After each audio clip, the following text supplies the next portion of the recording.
जिसमें हम देख सकते हैं होलिका है।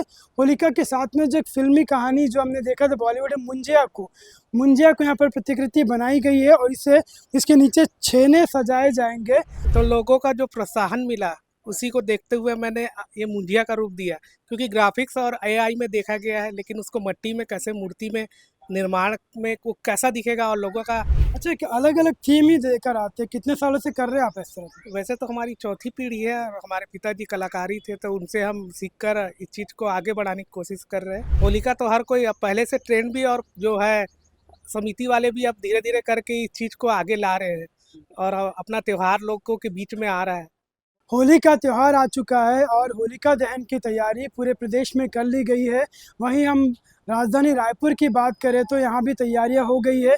और एक ट्रेंड की बात मैं कहूँ तो जहाँ पहले लकड़ियों और छेनों से होलिका का दहन किया जाता था, बनाया जाता था, तो वहीं कुछ सालों से यहाँ पर होलिका की आकृति बनाई जाती है। जैसा कि हम सभी जानते हैं कि शिशु प्रहलाद को होलिका अपने गोद पर लेकर बैठती है और आग पर बैठती है, जिसमें होलिका का दहन हो जाता है, वो जल जाती है, शिशु प्रहलाद बचकर बाहर निकलते हैं। तो उसी को जीवन करते हुए हर साल कहानी बनाई जाती है, होलिका को दर्शाया जाता है और रायपुर में होलिका को ही दिखाया जाता है। तो मैं इस वक्त मौजूद हूँ कालीबाड़ी के एक दहन स्थल पर। चूँकि अभी सजावट नहीं की गई है, लेकिन यहाँ पर हर साल एक थीम बनाया जाता है, ट्रेंड बनाया जाता है। होलिका को एक अलग तरीके से दिखाया जाता है। इस वक्त हम मौजूद हैं यहाँ पर, जिसमें हम देख सकते हैं होलिका है।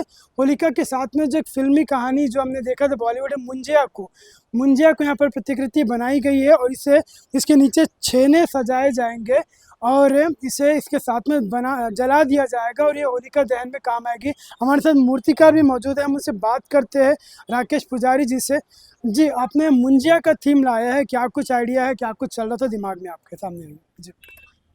ये मूर्ति मैंने पिछले साल जैसे स्त्री बनाई थी, तो लोगों का जो प्रोत्साहन मिला उसी को देखते हुए मैंने ये मुंजिया का रूप दिया, क्योंकि ग्राफिक्स और एआई में देखा गया है, लेकिन उसको मट्टी में कैसे मूर्ति में निर्माण में वो कैसा दिखेगा और लोगों का प्रतिक्रिया कैसा रहेगा, उस हिसाब से मैंने ये मूर्ति का निर्माण किया।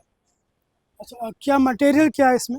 इसमें लकड़ी पैरा और वाटर कलर यूज़ किया गया है ताकि वो आसानी से जल सके। अच्छा, एक अलग-अलग थीम ही देकर आते हैं। कितने सालों से कर रहे हैं आप इस तरह से? वैसे तो हमारी चौथी पीढ़ी है और हमारे पिताजी कलाकारी थे, तो उनसे हम सीखकर इस चीज़ को आगे बढ़ाने की कोशिश कर रहे हैं। और भी जो तीज त्योहार आते हैं, गणेश चतुर्थी, दुर्गा आते हैं, रामनवमी आते हैं, तो हम मूर्ति निर्माण करते हैं। उसी प्रकार से होलिका का भी निर्माण किए।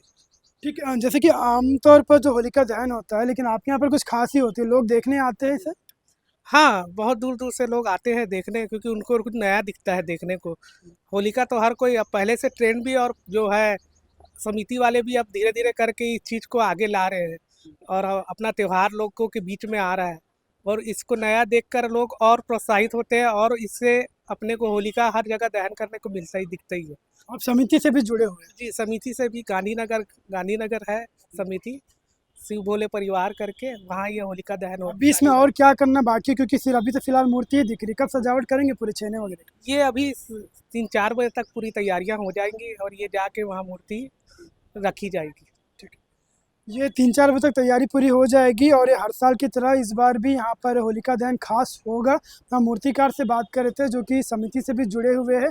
हर साल की तरह इस बार भी होलिका दहन को खास बनाने वाले हैं और आप भी हमारे साथ देखिए और साथ ही हमें बताइए कि आपके यहाँ पे होलिका दहन कैसे होने वाली है। अगर आप ये वीडियो होलिका दहन के बाद देखेंगे तो हमें बताइएगा कि होलिका दहन आप लोगों ने कैसे की और आपने होली कैसे बनाई है, और हमें कमेंट्स में बताइएगा। और खबरों के लिए बने रहिएगा सीजी भास्कर के साथ। मैं मोहम्मद साजिद, रायपुर से।